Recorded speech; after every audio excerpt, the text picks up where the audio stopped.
Today is May 18th, 2016. It's a day that seems like any other. Another sunny spring morning in Ottawa. Justin Trudeau, who had just been elected Prime Minister of Canada half a year earlier, is in Parliament debating an important piece of legislation. But little did he know that before the end of the day, he would be in the midst of the first large scandal of his leadership. This is the story of the Elbowgate controversy.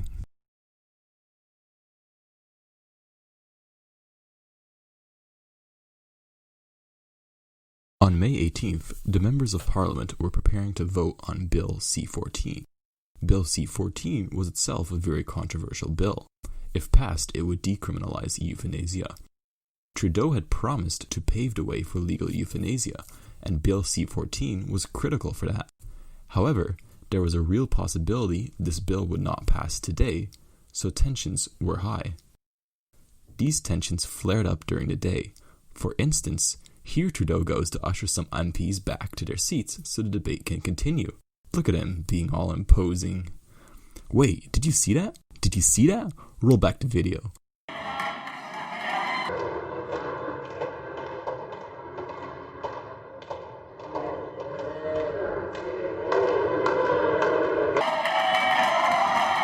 You can clearly see here Trudeau pushing his way past one MP and then elbowing another.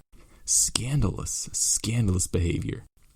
But, to be honest, this doesn't seem like that big of a deal. However, the chamber exploded. Ruth Ellen Brosseau, the New Democrat MP who got elbowed, fled the room overwhelmed. Trudeau realized what he had done and rushed after her to presumably apologize, but was distracted by Tom Mulcair, the NDP leader, who yelled at Trudeau, "You're pathetic, you're pathetic." The rest of the MPs quickly joined in, expressing their outrage.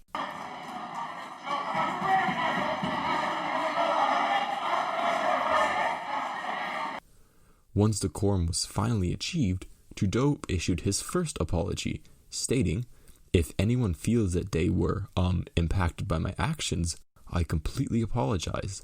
It is not my intention to hurt anyone. It is my intention to get this vote done." However, that apology was not enough. The Conservative MP Pete Van Loan called the incident a physical molestation and tabled a motion to report Trudeau's behavior to the Committee on Procedure and House Affairs.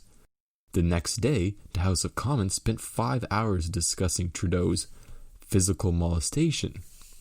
Trudeau also, in the next few days, gave another 2 apologies.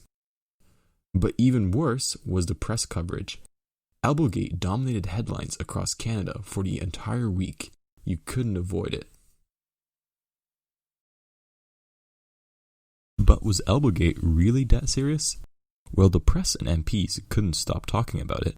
Average Canadians simply didn't seem to care.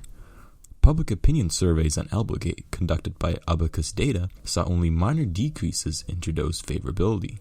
In fact, the people who were most outraged were Conservative voters, who probably wouldn't vote for Trudeau in the first place. Regardless of these numbers, public opinion seemed to think that this was just a silly mistake blown out of proportion.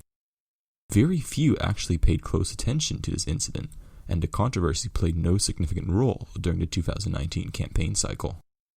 So, why did Elbowgate blow up into this controversy? I see there being 3 reasons that could have motivated Elbowgate escalating into such a controversy. First, it could be that Trudeau's behavior was genuinely unacceptable. I don't buy too heavily into this, as much as the Conservatives were trying to push this narrative. While Trudeau did rush to the floor aggressively, it was clear that the elbow was accidental and unintentional. Referring to it as a physical molestation is just petty. The second reason this blew up could have been the press. Their coverage was heavy on this, and it dominated the news cycles.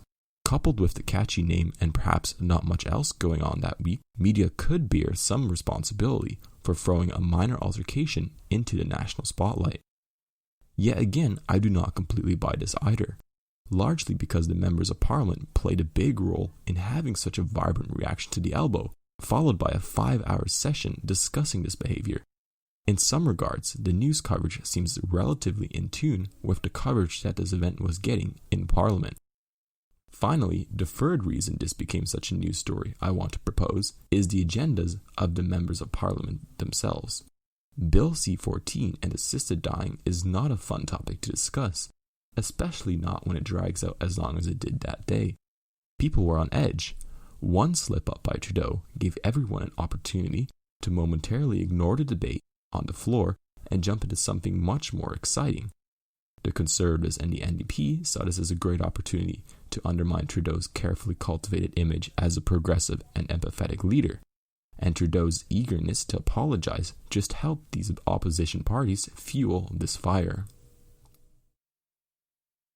Elbowgate will always be an interesting footnote in Canadian political history, where a loose elbow flung Justin Trudeau into a highly public political scandal. Beyond its political implications, to me it's a reminder of why Canadian politics is so interesting to study.